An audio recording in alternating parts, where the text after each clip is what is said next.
Yung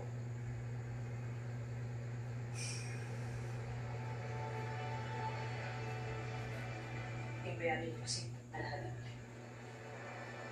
Pero ang totoo, namatay siya while on duty. Masyado siya nagtiwala. Ano mo sabihin? May interview sa kanya. Parang ganito nga. Tinuring niya kaibigan sa ahensya. Mas double agent pala. Katrabaho sa kalaban. Tulog na. Ayun.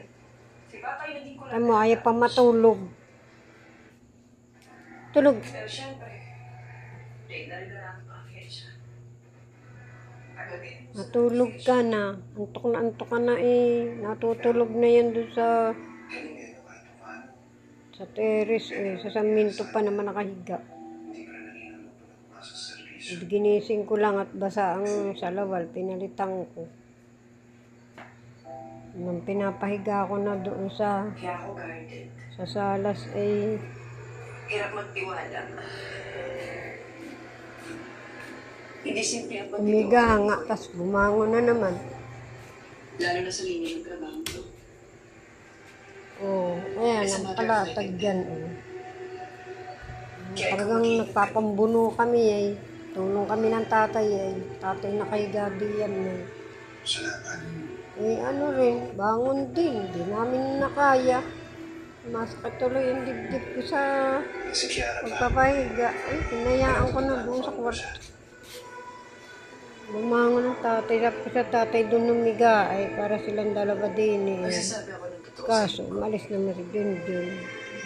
Ayun, bumangon ng tatay. Inanak ako doon. Patay na kaya natin ang TV para matulog si Junjun. Ha? Nanonood ka pa ba? Nanonood ka pa ba ng TV? Gusto ko isara na iga ni Junjun ay hindi matutulog. Ngayon, doon naman nagpunta sa kwarto ko. Ha? Yeah. Ano kaya nangyari dun sa bagay? Siya ang head nun eh. So, Sa kwarto ko naman nagpunta.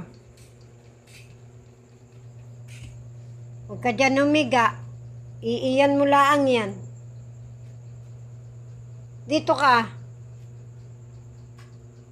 O kaya tumabi ka na doon sa tatay. Napakahirap pagka wala ka ba. Nahirap ako. Upo ka.